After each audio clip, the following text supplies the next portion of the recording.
सो MCQ number 14 है, the relative atomic mass of chlorine is 35.5. What is the mass of 2 moles of chlorine gas? Chlorine का जो relative atomic mass है वो 35.5 है और 2 मोल chlorine gas का वज़न कितना होगा? तो क्या इसको ट्वाइस कर देंगे, मल्टीप्लाई बाय 2? नहीं, बिकॉज एक क्लोरीन गैस जो आपके पास होता है it is not Cl. Chlorine gas होता है आपके पास Cl2 होता है और Cl2 का हमारे पास MFM क्या निकल गया? 35.5 इंटू 2 दैट इज़ 71. अब 2 मोल्स में कितने होंगे? 71 इंटू 2, तो 71 का डबल करेंगे तो 142 gram. So A is the correct answer है. ठीक है, तो स्टूडेंट्स क्या करेंगे, ज़्यादातर जो गलती पे आएंगे ना वो 71 पे निशान लगाएंगे. ठीक है, वो क्लोरीन गैस को सिर्फ Cl समझेंगे, लेकिन वो क्लोरीन गैस Cl नहीं होता बल्कि Cl2 होता है. Because all the gases are, जितने भी एलिमेंटल स्टेट में गैसेज होते हैं वो सारे डायटॉमिक होते हैं. हाइड्रोजन H2 है, ऑक्सीजन O2 है, नाइट्रोजन N2 है, फ्लोरीन F2 है, ब्रोमीन Br2 है, आयोडीन I2 है. मोनो एटॉमिक गैसेस कौन होते हैं? कौन से गैसेस हैं जो डाइटॉमिक नहीं है बल्कि मोनो एटॉमिक है? यह सारे noble gases. Yes, Basil is saying right. Helium तो है, helium, neon, argon, krypton, xenon, radon, all the noble gases, all the gases of group 8A, they are monoatomic, they are not diatomic. Why? Because it is impossible for them to form a molecule, because their duplet and octet are already completed, so they are already stable, so there is no need of bonding. इसकी वजह से क्या होता है, वो molecule की formation नहीं करते. ठीक है, वरना इसके अलावा जितने भी गैस हैं प्रोडक्ट टेबल के अंदर, हाइड्रोजन, नाइट्रोजन, ऑक्सीजन, वो सारे कैसे होंगे? डायटॉमिक होंगे. ठीक है, ट्राइएटॉमिक गैस भी हो सकती है. कोई ट्राइएटॉमिक गैस आपको पता है? ट्राइएटॉमिक गैस जिसमें 3 एटम्स हो, नहीं पता? O3, ozone. Ozone is a triatomic gas because allotrope है ऑक्सीजन का, है तो कि गैसेस स्टेट में ना. ठीक है, 15th है, which of the following statement is incorrect? 4 में से कौन सी स्टेटमेंट गलत है? 12 gram of carbon gas contains 1 mole of atoms. 12 gram carbon में 1 मोल एटम्स होंगे. सही है, फर्स्ट वाली करेक्ट हो गया. नीचे तीनों लाजमी गलत होंगे. 28 gram of nitrogen gas contains 1 mole of molecules of nitrogen. अच्छा, इनकरेक्ट स्टेटमेंट बताना है, सॉरी. तो इनकरेक्ट बताना है तो ये तो करेक्ट है. It is not incorrect, it is correct. ये भी करेक्ट है. 1 dm³ of 1 mole dm per dm³ solution of NaCl contains 1 mole of chloride ions. Same सही है. ठीक है, तो 1 dm³ है, 1 मोलैरिटी का सॉल्यूशन है जिसमें 1 मोल ही क्लोराइड आइन होंगे. ये भी सही है. तो सिर्फ जो है वो D option, none of the above. ठीक है, ये करेक्ट है, चूँकि तीनों स्टेटमेंट जो ऊपर लिखे गए, all these 3 are correct statements. ठीक है. 16th है, 1 mole of propane has the same dash. 1 mole propane में सेम क्या होगा? Number of hydrogen atoms as 1 mole of methane. Same number of hydrogen. अच्छा, 1 मोल प्रोपेन आप ले लें. प्रोपेन क्या है? That is C3H8. This is propane. इसमें सेम क्या होगा? Number of hydrogen atom as 1 mole of methane. 1 mole methane में हाइड्रोजन एटम हमारे पास 4 हैं, इसमें तो 4 नहीं है, ये गलत हो गया. सेकंड है, number of carbon atom is 1 mole of butane. 4 है, इसमें 3 है, ये भी नहीं हुआ. Mass as half mole of hexane. C6H14 का हाफ मोल का मास होगा. 6 का 3 हो जाएगा और 14 का हाफ क्या 8 होता है? 7 होता है. ये C भी नहीं हुआ, D हो गया. इसका मतलब है number of molecules is 1 mole of ethane. क्योंकि आपको पता है मोल्स अगर सेम हो जाए तो नंबर ऑफ मॉलिक्यूल सेम हो जाता है. डी का ऑप्शन करेक्ट है ना. मोल्स करेक्ट होते हैं तो नंबर ऑफ मॉलिक्यूल्स फिर हमारे पास करेक्ट होते हैं. और दूसरी चीज़ वॉल्यूमेट्रिसिटी भी सेम हो जाता है. ठीक है, 2 गैसेस के लिए. 17th है, what is the mass of 1 mole of iodine molecule. 1 mole iodine molecule का वजन कितना होगा? उसके लिए आपको आयोडीन का एटॉमिक मास पता होना चाहिए. तो आयोडीन का एटॉमिक मास 127 होता है, 127. तो 127 ग्राम.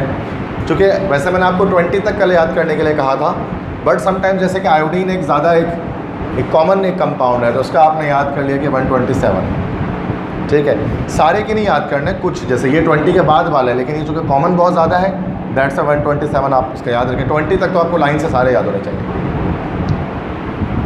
नेक्स्ट है, what volume of sulphur dioxide at room temperature and pressure is produced on heating 9.7 gram of zinc sulphide if reaction takes place as follows. अगर जिंक सल्फाइड 9.7 ग्राम लेंगे तो उससे क्या होगा, हमारे पास SO2 बनेगा। SO2 का कितना वॉल्यूम बनेगा ये हमें बताना है। तो मास वॉल्यूम रिलेशनशिप है, मास गिवन है, वॉल्यूम रिक्वायर्ड है, ठीक है। तो पहले हमें मास रिलेशनशिप लगाकर हमें SO2 का मास मालूम करना होगा। फिर चूँकि रिएक्शन जो है वो यहाँ उसके बाद वॉल्यूम मालूम करने के लिए क्या होगा, at RTP room temperature pressure पर रिएक्शन हो रहा है। अब RTP पर रूम टेम्परेचर प्रेशर पर रिएक्शन होगा तो नंबर ऑफ मोल्स वॉल्यूम बराबर किसके हो जाएगा, N × 22.41 के बराबर होगा, 24 डेसीमीटर क्यूब के बराबर हो जाएगा। निकाल लेंगे यहाँ से पहले, ठीक है। तो या N तो नहीं मालूम होगा हमें, तो मास मालूम होगा, मास अपॉन मॉलिक्यूलर मास × 24, चूँकि रूम टेम्परेचर एंड प्रेशर पर है, हो जाएगा ये खुद ही से। सॉल्व तो नहीं करूँ ना मैं, सॉल्विंग में कल भी काफ़ी अच्छा खासा टाइम लग गया था और ये कंप्लीट नहीं हो पाया। तो मैं चाह रहा हूँ कॉन्सेप्ट दे दूँ, आप इसको सॉल्व आप खुद से कर लें या फॉर्मूला लिख लें, क्वेश्चन लिख लें। चूँकि स्लाइड तो मैंने भेज दी कल ही आप सबको ग्रुप पे, सारे हैं इसमें, ये सारे हैं। आप बहुत ज़्यादा हो, आप नंबर डाल के आप फॉर्मूला या हिंट लिख लें, लेकिन जब आप सॉल्व करने बैठे हैं तो आपको हिंट की ज़रूरत पड़े तो आप वहाँ से देख लें, ठीक है। ऐसे ही है ना। तो ये MD कैट पास पेपर के क्वेश्चंस हैं, ईयर वाइज है। जैसे ये ईयर 2000 से स्टार्ट हो रहा है, 2000 से। जो चैप्टर 1 से हैं वो सारे MCQs बता दे रहा हूँ। 1 mole of ethanol and 1 mole of ethane have equal dash. अगर दोनों के एक मोल है तो उनमें इक्वल क्या होगा, mass, number of atoms, number of electron, number of molecule. वैसे निशान भी लगा हुआ है कुछ में, जैसे नंबर ऑफ मॉलिक्यूल्स, वो तो आप जानते हैं, मैंने बताया कि सेम मोल्स होंगे, same number of molecules and same volume at STP। Clear है। 1 mole of titanium contain 60% titanium. What is the chemical formula of the it's oxide. कह रहे हैं कि टाइटेनियम ऑक्साइड का फार्मूला के जो है ना वो मॉलिक्यूलर फार्मूला क्या निकलेगा। वैसे हमें पता है TiO2 निकलता है टाइटेनियम ऑक्साइड का, TiO2 मतलब टाइटेनियम में Ti एलिमेंट है, कह रहे हैं इसके ऑक्साइड का फार्मूला बताइए। हमें पता होता है टाइटेनियम ऑक्साइड जो है वो TiO2 है, जो कि सेकेंड ईयर में चैप्टर था ना, वो चैप्टर 4 P ब्लॉक एलिमेंट्स, उसके अंदर था लेड पिगमेंट का टॉपिक जो रिड्यूस हो गया था। तो लेड पिगमेंट के अंदर वाइट लेड पिगमेंट पहला पिगमेंट था। वाइट लेड पिगमेंट टॉक्सिक और पॉइजनस होता है, जिसकी वजह से उसकी जगह पर टाइटेनियम ऑक्साइड इस्तेमाल किया जाता है, जो टॉक्सिक नहीं होता है, जहरीला नहीं होता, और उसका फार्मूला पेंट्स के अंदर, और वो TiO2 उसमें होता है। तो वहाँ से हमें TiO2 का फार्मूला ऐसे ही याद होता है, टाइटेनियम ऑक्साइड, जो अल्टरनेटिव होता है वाइट लेड पिगमेंट का, ठीक है। अच्छा, तो अब निकालना अगर हो तो फिर भी कैसे निकालेंगे, उसके लिए आपको टाइटेनियम का मॉलिक्यूलर वेट पता होना चाहिए। किसी को पता है, एटॉमिक मास, तो टाइटेनियम का एटॉमिक मास कितना होता है? ये थोड़े से फंस जाने वाली बात है। Ti टाइटेनियम, यस सही।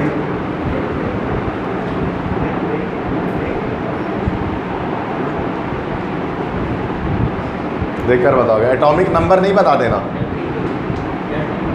यही बोल रहा था, एटॉमिक नंबर नहीं बता देना, मास नंबर 47 पॉइंट समथिंग है, तो 49 है, 48 है, ये 48 हो गया ना राउंड ऑफ करके। तो देखो 60% टाइटेनियम है, तो 40% क्या हो गया आपके पास, ऑक्सीजन हो गया, ऐसे ही है। तो परसेंट पहले मोल रेशो मालूम करेंगे, जो कल मैंने तरीका बताया परसों, तो 60 डिवाइड बाय 48, ये हो जाएगा टाइटेनियम का मोल रेशो। ऑक्सीजन का मोल रेशो 40 डिवाइड बाय 16, ये बताया कितना निकला, 60 डिवाइड बाय 48। यस वासिल करके बताओ, 1.25, और ये कितना निकला, 2.5। तो ये हमारे पास। अच्छा, अब इसके बाद इसका सिंपलेस्ट फार्मूला निकालेंगे, ठीक है। टाइटेनियम, अच्छा तो टाइटेनियम और ऑक्सीजन का Ti है और ऑक्सीजन है, तो टाइटेनियम हमारे पास हो गया 1.25, सबसे कम भी यही है 1.25, और यहाँ पर 25 को डिवाइड कर दिया 1.25 से, ये तो 1 आ गया बच्चों, ये कितना आ गया, 2 आ गया, ठीक है। तो यहाँ पर हमारे पास जो फार्मूला निकला, टाइटेनियम के नीचे 1, ऑक्सीजन के नीचे 2 आ जाएगा, तो TiO 2 आ रही है टाइटेनियम ऑक्साइड। ठीक है, क्लियर है। तो ये वैसे मैं फिर बता रहा हूँ कि इसका शॉर्टकट ट्रिक ये था कि आपको टाइटेनियम ऑक्साइड डायरेक्ट पता होना चाहिए था, तो क्या होगा कि आप जो है वो इजीली उसको डायरेक्ट फाइंड आउट कर लेंगे। नेक्स्ट उसके बाद जो है वो आपके पास पास पेपर का नेक्स्ट क्वेश्चन है, 2001 में आया था ये MD कैट में। ठीक है, कि which one of the following is a pure compound, इनमें से प्योर कंपाउंड कौन सा है? Dry air, ethanol, steel, tap water. Pure compound से हमारा जिसका एक परफेक्ट फॉर्मूला होगा। ड्राई एयर, क्या एयर एक कंपाउंड है? एयर एक कंपाउंड नहीं है, air is a mixture of gases. तभी तो एयर का फॉर्मूला कोई नहीं, एयर की कंपोजिशन होगी। एयर का फॉर्मूला है, कोई बता सकता है एयर का फॉर्मूला? कि सर हवा का ये फॉर्मूला है, तो बता दे, मैं उसको अभी iPhone 12 गिफ्ट कर दूंगा। बता ही नहीं सकता, है ही नहीं फार्मूला, तो कहाँ से बताएगा? मिक्सचर है, मिक्सचर के फॉर्मूले नहीं होते, उनकी कंपोजिशन होती है। ऐसे बोल सकते हैं सर हवा में 78% नाइट्रोजन है और जो 21% ऑक्सीजन है, ऐसे बता सकते हैं, फार्मूला नहीं बता सकते। इथेनॉल, क्या इसका फार्मूला होता है इथाइल अल्कोहल का? C2H5OH, ये एक प्योर कंपाउंड है। क्या स्टील एक कंपाउंड है? स्टील एक मिक्सचर है, अलॉय है। Alloy is a mixture of metals जिसमें आयरन, कार्बन, निकल, क्रोमियम ये सब मिला हुआ होता है। टैप वाटर के नलके का पानी ये कंपाउंड है प्योर? नहीं, टैप वाटर मिक्सचर है, चूँकि उसके अंदर सॉल्ट्स वगैरह मिले होते हैं। डिस्टिल्ड वाटर एक कंपाउंड है, डिस्टिल्ड वाटर एक कंपाउंड है जो 100% प्योर होता है। जो कहाँ से ऑब्टेन होता है? AC का जो पानी होता है ना, जो निकलता है AC के जो इनर से जो पानी निकल रहा होता है, तो वो दैट इज़ डिस्टिल्ड वाटर। वो 100% प्योर वाटर होता है, मॉइस्चर से जो लेकर निकालते हैं। क्लियर है? उससे करंट पास करोगे तो उससे करंट पास नहीं होगा AC वाले वाटर से, वो नहीं पी नहीं सकते हैं। असल में water is what? Water is a carrier of minerals. Biology के जो इन्होंने पढ़ा है वो जानते हैं कि पानी मिनरल्स को कैरी करके लेकर जाता है बॉडी में, और जब पानी से आप मिनरल्स ही निकाल दो तो वो पानी किसी काम का नहीं है आपकी बॉडी में, है ना भाई? तो इसलिए डिस्टिल्ड वाटर इंसान नहीं पी सकता। कुछ होगा नहीं नुक्स, मतलब कुछ पानी जिस मकसद के लिए पी रहे हो वो मकसद पूरा नहीं होगा। प्यास नहीं बुझेगी आपके डिस्टिल्ड वाटर से, कभी भी नहीं। वैसे पीता कोई नहीं AC का पानी, सिंपल सी बात है। अच्छा, फोर्थ है the empirical formula of a liquid compound is C2H4O। यहाँ पर C2H4O लिखा हुआ है, ठीक है। What other information is needed to work out its molecular formula? Empirical formula दे दिया है और बोला है कि अगर मॉलिक्यूलर फार्मूला बताना है तो आपको और क्या चीज़ की नीड होनी चाहिए? MFM की नीड होनी चाहिए, यस। तो the relative molecular mass of the compound, इसकी नीड होनी चाहिए, है ना। तो ये बिना आंसर देखे आप बता सकते हैं इस चीज़ के बारे में, क्योंकि स्मॉल n निकालना पड़ेगा ना, और small n MFM divide by EFM। EFM तो यहाँ से आ ही जाएगा, MFM लास्ट भी देना पड़ेगा, तब आप निकाल सकते हैं मॉलिक्यूलर फार्मूला इस कंपाउंड का, C2H4O का। फिफ्थ है if 4 moles of sulfur dioxide are oxidized to sulfur trioxide, how many moles of oxygen are required? कह रहे हैं कि SO2 है और ये SO2 है, ऑक्सीडाइज हो रहा है और क्या बना रहा है? SO3। कल किया था इस पे वर्क, इस फॉर्मूले पे, कॉन्टैक्ट प्रोसेस। कह रहे हैं कि अच्छा 2 मोल सल्फर डाइऑक्साइड को ज़रूरत है 1 मोल ऑक्सीजन की, तो 4 मोल सल्फर डाइऑक्साइड को कितने मोल ऑक्सीजन की ज़रूरत होगी? 2 मोल की ज़रूरत होगी, डायरेक्ट 2.0। कहने को स्टोइचियोमेट्री है बट लॉजिक से सॉल्व किया जा सकता है ना भाई। 2 को 1 की ज़रूरत है तो 4 को 2 की ज़रूरत होगी, सिंपल सी चीज़ है। आप रेशो मेथड लगाओगे तो यही आंसर आएगा, और क्या आएगा? समझ में आ गया भैया क्वेश्चंस? अच्छा, ये मैं MD कैट के करा रहा हूँ ना, तो फिर थोड़ा सा रिलेटिवली फिर वही बात है, अगर ये कर ले तो, अगर आपको ये समझ में आ रहा है ना, तो NET तो आप उल्टे हाथ से करोगे, सीधे हाथ की ज़रूरत भी नहीं पड़ेगी, ठीक है, लेफ्ट हैंड से।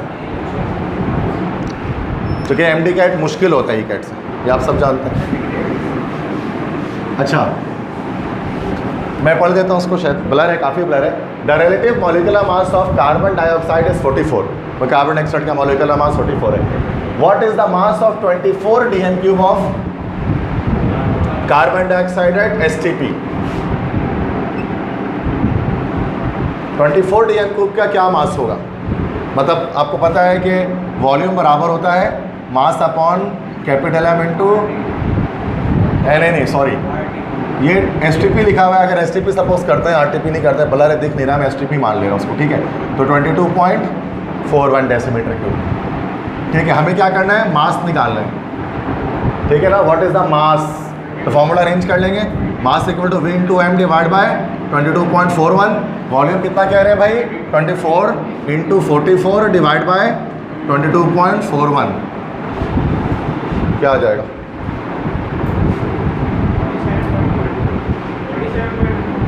47.12। तो इस तरह से लगभग कुछ यहाँ पे 40 करके कुछ आ रहा है, आई डोंट सपोज क्या है, लेकिन आ जाएगा सर इसमें।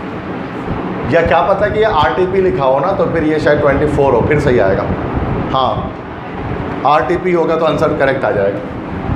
STP नहीं, इसको अगर हम RTP कह लें तो यहाँ पर क्या फॉर्मूला हो जाएगा, 24 हो जाएगा और नीचे आ जाएगा 24, क्या समझे, 44।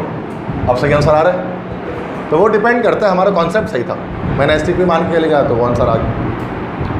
तो STP हमारे सिन बोर्ड में है, लेकिन बाकी बोर्ड के अंदर RTP भी होता है। RTP 24 मैंने बताया कि DMQ वोकोफाई होता है उसमें। 1.24 gram of magnesium is reacted with excess HCl, what volume of gas is liberated at RTP। या RTP ही इस बार दोबारा है, कह रहे 0.24 मैग्नीशियम का रिएक्शन हो रहा है HCl के साथ। मैग्नीशियम का रिएक्शन HCl के साथ हो रहा है, क्या बना, MgCl2 plus hydrogen to balance. कह रहे हैं कि अगर 0.24 ग्राम मैग्नीशियम का रिएक्ट कराया जाएगा HCl के साथ तो कितना वॉल्यूम ऑब्टेन होगा, किस चीज़ का, what volume of gas, gas तो यही है, हाइड्रोजन गैस कितना बनेगा। ठीक है, तो वो रिलेशनशिप हमारे पास मास वॉल्यूम है, मास वॉल्यूम है, और गिवन क्या करें, मैग्नीशियम। तो 24 ग्राम से कितना बन रहा है भाई, 2 ग्राम बन रहा है। और अगर 2.4 ग्राम ले लेंगे तो कितना, सॉरी 0.24 ग्राम ले लेंगे तो कितना बनेगा, तो कर लें क्या, मतलब है रेशियो मेथड लगा ही लें क्या, लगा लेते हैं। 24/2 equal to 0.24/x, 24x equal to 0.24 into 2, ये 24 हटाएं यहाँ से, यहाँ आ गया, कैलकुलेशन करो, 0.02। ओके जी, ये आ गया 0.02 मास आ गया, ये ग्राम आ गया, इतना ग्राम बनेगा हाइड्रोजन गैस का। अच्छा, अब हमें यहाँ पर क्या करना है कि RTP पे वॉल्यूम मालूम करना है, तो mass upon molecular mass into Na, sorry into 24 RTP है, कैलकुलेशन करें, 0.24 आ रही है, सब कैलकुलेशन करने से। हाँ, 0. कितना आ रहा है, 0.24, परफेक्ट है, 0.24 आ रहा है डेसीमीटर क्यूब में। हमें CM क्यूब में आंसर देना है, तो क्या करेंगे, मल्टीप्लाई बाय CM क्यूब और DM क्यूब का 1000 से रिलेशन होता है, 1000 से मल्टीप्लाई करें, 240 आंसर कनेक्ट हो जाएगा यहाँ पे। सही है, तो थोड़ी वर्कआउट करना पड़ा इसके लिए, यहाँ पर हमें समझ में आ गया कैसे हो रहा है। अच्छा, 2002 का सवाल है, the number of atoms of nitrogen present in formula this, ammonium nitrate है शायद ये, यस, NH, मैं लिख दे रहा हूँ फार्मूला, NH4NO3। कह रहे हैं कि बताएं इसमें कितने एटम्स मौजूद हैं नाइट्रोजन के, मतलब एक ही मॉलिक्यूल में कितने एटम्स नाइट्रोजन के दिख रहे हैं, कितने, N कितना दिख रहा है, 1 दिख रहा है, 2 दिख रहा है ना, 2 आंसर हो गया सिंपल।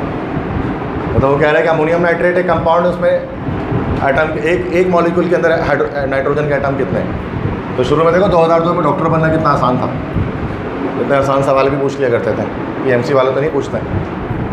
9th है, the formula which indicates the relative numbers of different kinds of the atoms in a molecule. Simple रट्टा यार, एम्पिरिकल फार्मूला हो जाएगा, रिलेटिव नंबर बताता है, और ये मॉलिकुलर फार्मूला कौन सा नंबर बताता है, एक्चुअल नंबर बताता है। ठीक है, सिंपल, आगे बढ़ते हैं। 2003, characteristic of number of 1000 in log. अच्छा, वैसे तो एक चैप्टर 1 में हमारे पास एक लॉगरिथम के हवाले से भी थोड़ी सी डिस्कशन मौजूद है, लॉगरिथम के, तो वो मैं बता देता हूँ थोड़ा सा ना, समझ जाओ। देखो logarithm, why we use logarithm,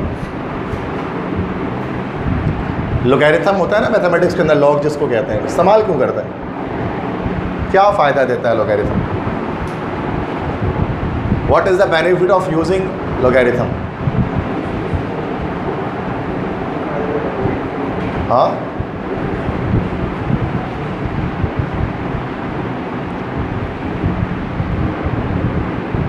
देखो लॉगरिथम क्या करता है, लॉग बड़ा सुना होगा, 9th क्लास से पढ़ लें।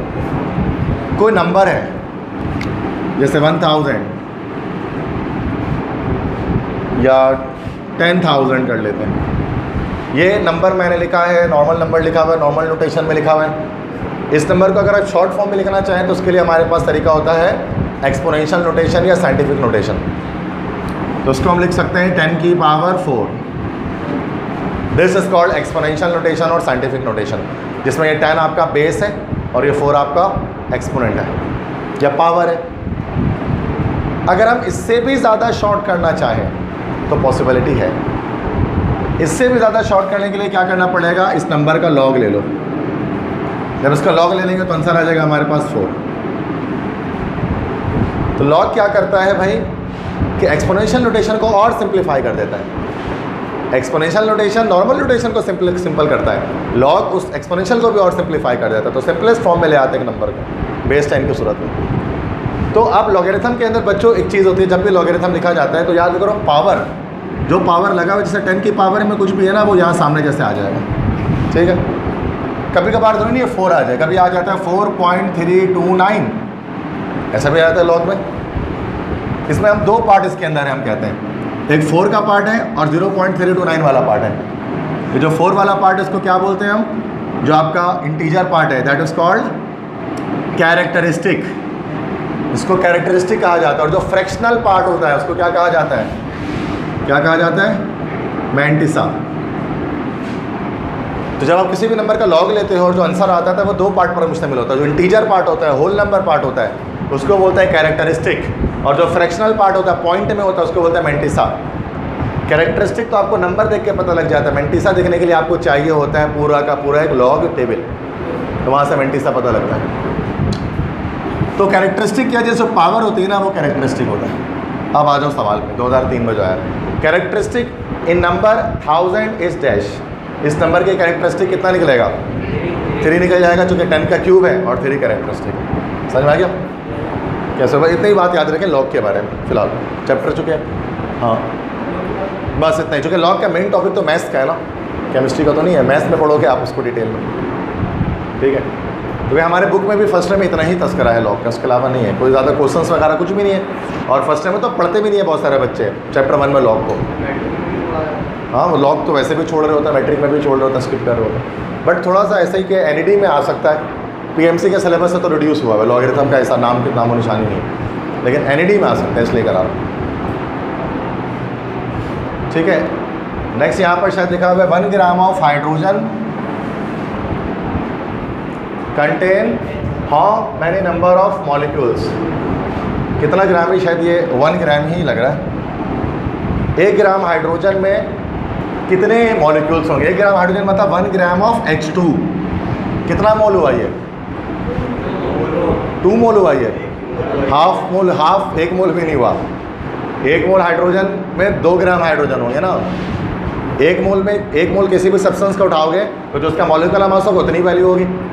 तो 2 है ना इसका 2, तो 2 ग्राम होगा 1 मोल, तो 1 ग्राम कितना होगा, हाफ मोल, आधा मोल।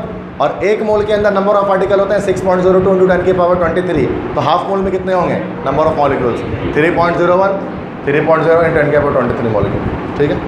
ये बहुत सिंपल है, इसका फॉर्मूले से भी कर सकते हैं। तो फॉर्मूले के लिए क्या होता, mass upon capital M × Na। फिर आप मास लगा लेते हैं 1, मॉलिक्यूल का मास लगा लेते हैं 2, और ये लगा लेते हैं 6.02 पावर 23, ये कट कटा के वैसे ही हाफ हो जाता, हाफ 6.02 से मल्टीप्लाई होता 3.01, तब भी आता, लेकिन इतना टाइम होता नहीं है, ठीक है। तो जल्द से जल्द करना होता है, कोशिश करना चाहिए कि लॉजिकली सॉल्व करें। जिस दिन आपको लॉजिकली क्वेश्चंस को सॉल्व करना आ गया ना देखकर, तो उस दिन आपको वाकई में चीज़ समझ में आ गई है और उस दिन आप चैम्पियन बन चुके हो। और जब तक आप कैलकुलेटर के मोहताज बने हुए हो, कैलकुलेशन कर रहे हो, फार्मूला और ये वो, तो उस समय क्या होता है कि मतलब अब तक आप वेल वर्ड्स या एक्सपर्ट नहीं हो सकते। एक्सपर्ट बच्चा क्या होता है, लॉजिकली सॉल्व कर लेता है, ठीक है, लॉजिकली। और कर भी सब, बहुत सारे बच्चे ऐसे कर रहे होते हैं क्लास में बैठ के, वो कौन चलाए पेन में सोचते हैं इस तरह से, और हो भी जाता है। मैंने आपको बताया था MD कैट के अंदर जो क्वेश्चन आते हैं कैलकुलेटर अलाउ नहीं होता मेडिकल के टेस्ट में, लेकिन सवाल भी वैसे नहीं आते कि कैलकुलेटर चलाना पड़े। कोई भी सवाल इसमें से ऐसा नहीं था जिसमें कैलकुलेटर चलाना था। कैलकुलेटर यहाँ पड़ा हुआ है मेरा, बंद हो गया, चला ही नहीं मैंने अब तक। आज जाकर मैं चलाना शुरू कर दूँ मतलब आपको ज़रूरत पड़ेगी, इसका मतलब ये हो जाएगा। अच्छा नेक्स्ट है क्या है, यहाँ पर कुछ लिखा हुआ है कि 80 ग्राम है ये। अच्छा 80 gram of oxygen occupies the volume of dash. 80 gram oxygen कितना वॉल्यूम ऑक्यूपाई करेगा? तो 80 एट STP लिखा हुआ है, तो 80 डिवाइड बाय ऑक्सीजन है ना, O2 है, O2 क्या हो जाएगा 32 इंटू 22.41 कितना आ रहा है देखें 56। ठीक है, सही आंसर है 56 डेसीमीटर क्यूब। जरूरत पड़ेगी, होल नंबर आ रहा है भाई, 56 आंसर आ रहा है। इसको डिवाइड में करूँगा तो हो जाएगा आराम से ये, क्योंकि नंबर आंसर आ रहा है उससे ये पता लग रहा है कि बहुत मुश्किल कैलकुलेशन नहीं हुआ। अगर ये आता 56.3929228 अब मसला होता। हाँ तो बस सही है ना, 56 ही हम राउंड ऑफ कर रहे हैं, उसको राउंड ऑफ पे आ रहा है ना आंसर। मतलब ये मुश्किल ये भी कैलकुलेशन नहीं है भाई, इतना आता है भाई। इसको 2 से काटेंगे, यूँ करके ऊपर नीचे करके कट जाएगा ना ये। फिर नेक्स्ट है इक्वेशन दिया हुआ है कि फ्रॉम द इक्वेशन लिखा हुआ है, और पता नहीं है butane how many litres of needed to completely burn. I think ये पता नहीं क्या लिखा हुआ है, नेक्स्ट पढ़ा रहा, छोड़ दो उसको, मतलब क्वेश्चन मिस है ना। या शायद C3H8 है ये,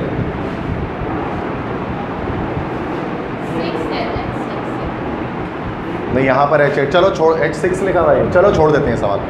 सवाल तो बहुत है, मतलब 2000 कुछ का था, ये छोड़ देते हैं इसको। 2010 regarding ethylene glycol all of the following are true except incorrect statement बतानी है।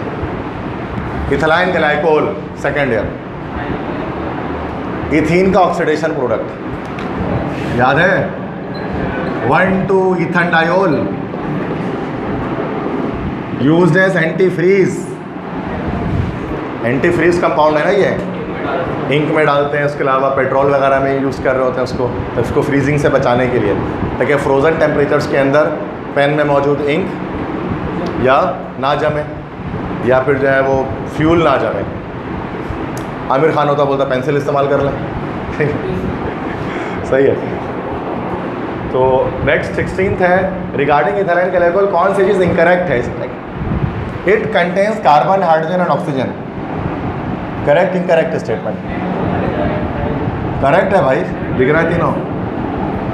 इट्स मॉलिक्यूलर मास से 62 निकाल लेते हैं, C2H 1 2 3 4 5 6 C2H6O 24 + 6 + 16 62 आ रहा है।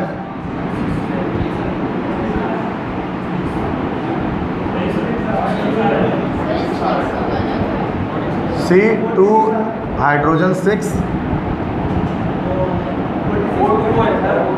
O2 है, सॉरी O2 है 32। अब करो,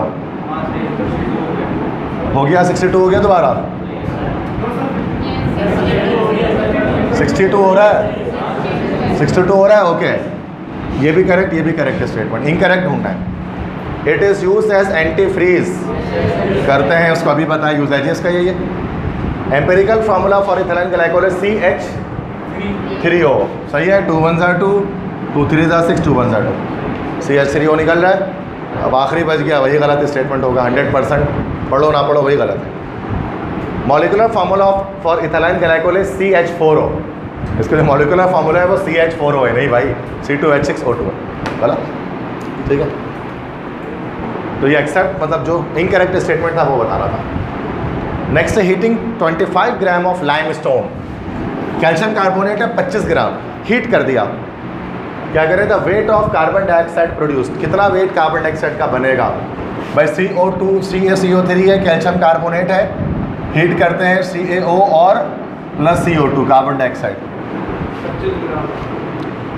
100। तो यहाँ पर 100 ग्राम से हमें पता है कि कार्बन डाइऑक्साइड बनता है 44 ग्राम। 25 ग्राम इसका मतलब हाफ का भी हाफ हो गया, तो इसका हाफ का भी हाफ कर दो। 44 का 22 का हाफ 11 ग्राम।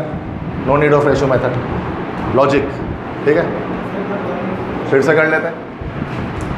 कह रहे हैं कि 25 ग्राम लाइमस्टोन को जब हीट करेंगे तो कितना ग्राम कार्बन डाइऑक्साइड बनेगा। तो मास मास रिलेशनशिप है, फॉर्मूला अच्छा इक्वेशन खुद बनानी पड़ जाएगी इसमें, क्योंकि कैल्शियम कार्बोनेट की डिकम्पोजिशन को बहुत मुश्किल इक्वेशन नहीं है। 9th क्लास में पहली इक्वेशन ही शायद ज़िंदगी में आपने यही पढ़ी थी, जब डिकम्पोजिशन रिएक्शन पढ़ा होगा ना 9th क्लास में, जिसमें एक कंपाउंड ब्रेक होता है अपने कंस्टिट्यूएंट्स में, तो यही इक्वेशन लिखते हैं। तो उसमें अमोनिया सॉल्वेट प्रोसेस अगर आपने पढ़ा है तो उसके अंदर भी एक स्टेप में लाइमस्टोन की थर्मल डिकम्पोजिशन हो रही होती है। ठीक है, कैल्शियम कार्बोनेट को जब जलाया जाता है तो कैल्शियम ऑक्साइड बनता है और कार्बन डाइऑक्साइड बनता है। बहुत बेसिक इक्वेशन है, बहुत बेसिक इक्वेशन है, मतलब हर स्टूडेंट को पता होता है कि हाँ सर इसको हम डिकम्पोज करते हैं, हीट करते हैं तो ये दोनों चीज़ें बनती हैं। ठीक है, अब हमें मास मास रिलेशनशिप बतानी है तो CaCO3 से बताना है कि कार्बन डाइऑक्साइड कितना बनेगा। तो CaCO3 का मास हो गया 100 ग्राम और ये हो गया आपके पास 44 ग्राम। इक्वेशन देखकर अब सवाल में, अब क्वेश्चन में क्या पूछा MCQs में, 25 ग्राम से कितना बनेगा। तो x बनेगा, दो तरीके सॉल्व करने के। अब या तो अप्लाई कर दो ratio method, 100/44 equal to 25/x, cross multiply करो, आ जाएगा आंसर 11। या तो लॉजिकल यूज़ कर लो अगर आपको अपना 1 मिनट बचाना है तो, कि 100 ग्राम से 44 ग्राम बन जाए। तो अच्छा 100 का हाफ कर दोगे 50 ग्राम से फिर कितना बनेगा 22। 50 का हाफ कर दोगे तो 25 से कितना बनेगा 22 का भी हाफ 11। इस 25 का भी हाफ कर देंगे 12.5 ग्राम से कितना बनेगा 5.5 बनेगा। सही है। ज़्यादातर एप्टीट्यूड में ना मल्टीपल्स में खेल रहे होते हैं, मैं फिर बता रहा हूँ, मल्टीपल्स के अंदर 2, 4, 6, 8, आधा 0.25 यही कर रहे होते हैं ना। कभी ऐसा नहीं करते कि 7.9% या 7.9 ग्राम, आप देखोगे ऐसा नहीं आता, कोई भी पॉइंट में नहीं है अब तक। ठीक है, तो कल बता रहे थे ना कि आप मैथमेटिक्स के ट्रिक के पीछे मत भागो भाई, आप जस्ट जो है वो आप कॉन्सेप्ट समझने की कोशिश करो बस। अच्छा 2 gram of the hydrogen molecules contain dash molecule. यार बड़ा सिंपल, 2 ग्राम हाइड्रोजन कितना मोल हाइड्रोजन होगा 1 मोल होगा और 6.02 पावर 23 होगा। सिंपल, बहुत सिंपल। इससे पहले 1 ग्राम से आया था तो 3.01 हो गया था 2013। In the final answer of the expression this the number of significant figure is, ये एक हमारे पास एक लिखा हुआ है एक्सप्रेशन 29 - 20.2 1.79 इंटू 10 और डिवाइड बाय 1.37 इंटू 10 की पावर कुछ लिखे हुए 10 की पावर 3 कुछ ऐसे करके लिखी हुई।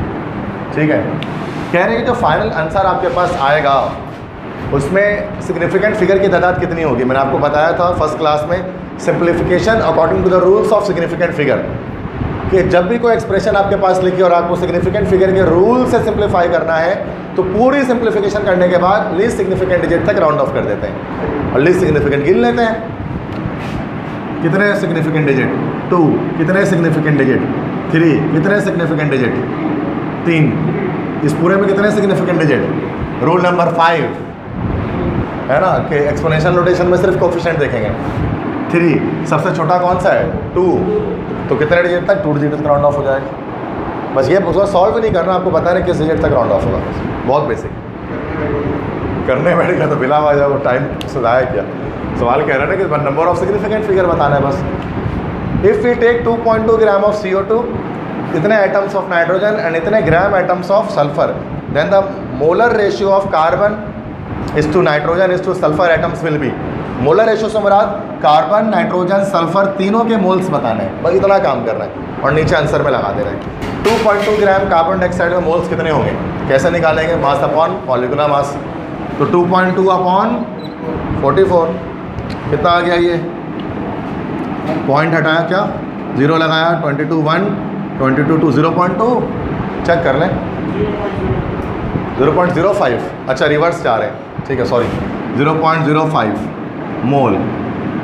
6.02 इंटू 10 के पावर 21 एटम्स ऑफ नाइट्रोजन, इसमें कितने मोल्स होंगे निकाल लें, मोल्स निकालने हैं ना, और नंबर ऑफ एटम्स गिवन है। नंबर ऑफ पार्टिकल बराबर होता है मोल इंटू Na, और n बराबर हो जाएगा स्मॉल n बराबर है कैपिटल N अपॉन Na, मतलब 6.02 इंटू 10 की पावर 21 डिवाइड बाय 6.02 इंटू 10 की पावर 23 आ जाएगा।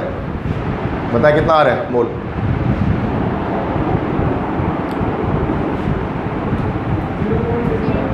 .01, ठीक है जी perfect. Next 0.03 gram atoms of sulphur, मैंने आपको फर्स्ट क्लास में बताया था, तीसरी क्लास चल रही आज, फर्स्ट क्लास में बताया था कि ग्राम एटम को पंजाब बोर्ड वाले जो है ना, मोल को ग्राम एटम ही कहते हैं, ग्राम एटम भी कहते हैं। मोल्स, ग्राम एटम, ग्राम मोल्स, ये तीनों एक ही चीज़ है। तो ये डायरेक्ट मोल की मैंने, सही है भाई, 0.03। अब देखो रेशो, कार्बन का, नाइट्रोजन का, सल्फर का जो रेशो निकालेंगे हम 0.05, और नाइट्रोजन का कितना हो गया 0.01, और इसका कितना हो गया 0.03। अब तीनों को एक ही नंबर से डिवाइड कर देते हैं, मतलब 0.00 के पूरे काट देते हैं, एक ही बात है। तो 5:1:3, ठीक है, तो 5:1:3 करेक्ट आंसर है। मतलब बस ये करना था कि तीनों कंपाउंड्स में मोल्स निकाल लेते हैं, और जो रेशो आएगा उसको लिख दो नीचे, ये 5:1:3 का रेशो।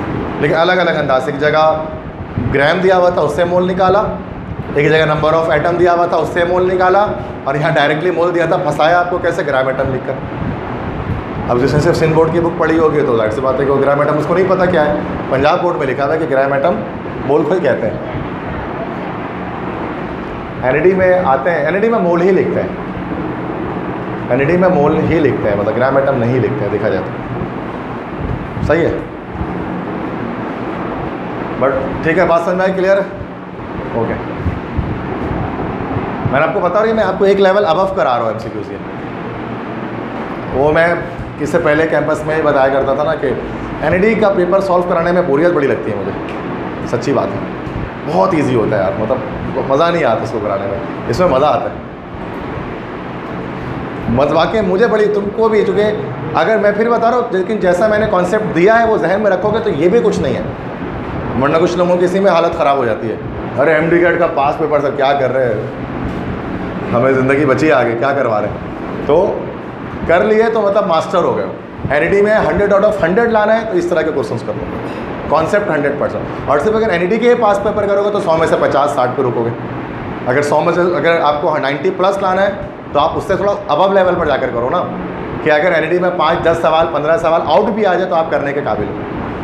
सही है, क्योंकि कुछ नहीं पता पेपर कैसा बने क्या नहीं बने, क्या पता मुश्किल तरीन पेपर बन जाए तारीख का, हो सकता है, पॉसिबिलिटी है।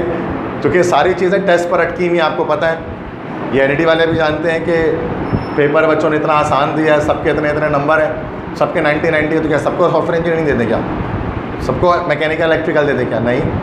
तो फिर वो क्या करेंगे, वो टेस्ट पर आपको परेशान करेंगे। फिर टेस्ट को ऐसा बनाएंगे ताकि टेस्ट में नंबर लोगों के बच्चों के डाउन हो तो वो उनको एक मेरिट बनाने में आसानी हो। बच्चे ऊपर नीचे तो हो ना, मतलब एक तरह से, वरना अभी तो इतना आसान पेपर हुआ जैसे हुआ तो हर बच्चे के इंशाल्लाह जो है वो अच्छे ही नंबर हुए इंटर में।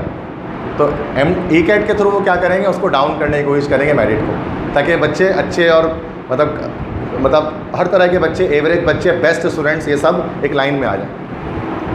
सही है, तो ये जो मेरी लॉजिक है वो मुझे समझ में आता है।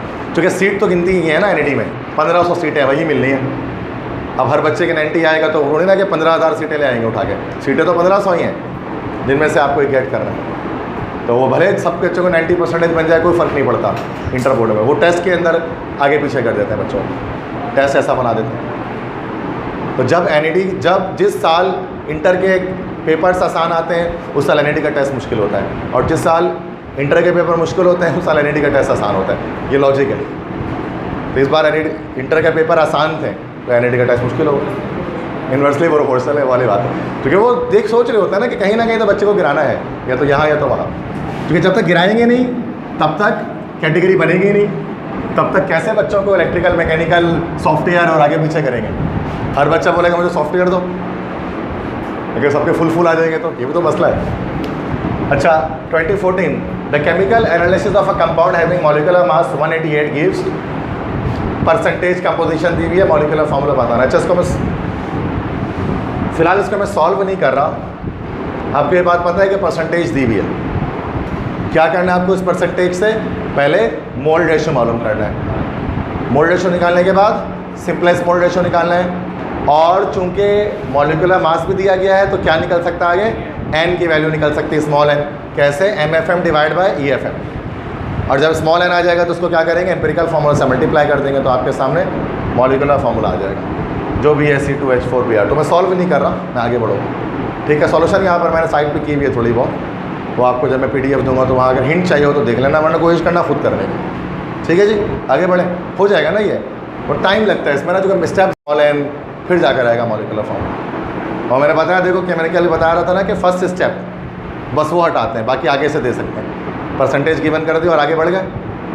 तो ये फर्स्ट स्टेप जो होता है जिसमें परसेंटेज निकाल रहे होते हैं, वो कभी भी आपको नहीं दिया जाता, क्योंकि वो बहुत ही लॉन्ग प्रोसेस है। ठीक है, 2015 है कि atomic number of carbon is 6 and hydrogen is 1, how many electrons are present in 1.6 gram of methane. 1.6 gram methane है, 1.6 ग्राम ऑफ मीथेन है, CH4 है। बताना है कि कितने इलेक्ट्रॉन्स मौजूद होंगे 1.6 ग्राम मीथेन के अंदर, कितने इलेक्ट्रॉन्स मौजूद होंगे। ज़रा समझना है एक बात इसको, ज़रा कितने इलेक्ट्रॉन्स मौजूद होंगे। ठीक है, सबसे पहले तो हम देख लें मॉलिक्यूल कितने होंगे भाई इसके। तो 1.6 हमारे पास हो गया, ये 1 अगर मोल निकालेंगे तो 1.6 डिवाइड बाय 16 क्या निकलेगा 0.1, और 0.1 को फिर एवोगाड्रो नंबर से मल्टीप्लाई कर देंगे तो 6.02 इंटू 10 की पावर 22 हो जाएगा। ये 22 हो जाएगा, एक पावर कम हो जाएगा, चेक कर लो सही है। क्या कह रहे हैं, इलेक्ट्रॉन कितने होंगे। अब टोटल इलेक्ट्रॉन गिन लेते हैं, ये तो मॉलिक्यूल्स हैं, कितने मॉलिक्यूल्स होंगे 1.6 ग्राम मीथेन के अंदर, पूरा इलेक्ट्रॉन्स कितने होंगे। तो एक मीथेन के अंदर कितना इलेक्ट्रॉन होगा, कार्बन के कितने इलेक्ट्रॉन 6 इलेक्ट्रॉन, जो एटॉमिक नंबर 6 है। इलेक्ट्रॉन भी 6 होते हैं इसके पास, प्रोटॉन भी 6 होते हैं इसके पास, और H4 तो कितने इलेक्ट्रॉन 4, 6 + 4 10, जो एक हाइड्रोजन में 1, 4 में 4 इलेक्ट्रॉन हो गए, 10 हो गए। एक मॉलिक्यूल में, एक मीथेन में 10 इलेक्ट्रॉन्स होते हैं, तो इतने में कितने होंगे मल्टीप्लाई बाय 10, फिर से दोबारा क्या आ जाएगा 6.02 10 की पावर 23, इतने क्या होंगे इलेक्ट्रॉन्स होंगे। मतलब पहले आपने मॉलिक्यूल्स निकाला, फिर पर मॉलिक्यूल कितने इलेक्ट्रॉन्स आ रहे हैं, तो उसके लास्ट उसको मल्टीप्लाई कर दिया। CH4 में 10 इलेक्ट्रॉन है, कैसे पता लगा, कार्बन में 6 है और 4 हाइड्रोजन में 4 इलेक्ट्रॉन, तो 10 इलेक्ट्रॉन एक मॉलिक्यूल में, इतने मॉलिक्यूल में कितने होंगे, फिर मल्टीप्लाई बाय 10। क्लियर है, ठीक है। ऐसे सवाल कल भी किया था सॉल्व। अच्छा 2017, what is the volume in Cm³ of, इतने molecules of oxygen at STP, इतना मॉलिक्यूल है, हाफ मोल हो गया, डायरेक्ट देख रहा है हाफ मोल हो रहा है, 6.02 का आ गया हाफ मोल है। अच्छा हाफ मोल का वॉल्यूम पूछा और Cm³ में, तो वैसे Dm³ में तो होता है 22.4 का मान का आधा 11.2, 11.2 को 1000 से मल्टीप्लाई करो 11,200, 11,200। Clear, logical. फिर से बता देता हूँ, लॉजिक से ही बता दूँ या आपको सॉल्व कर लो, लॉजिक से बताओ, सोल्यूशन में बोरियत हो जाती है थोड़ी।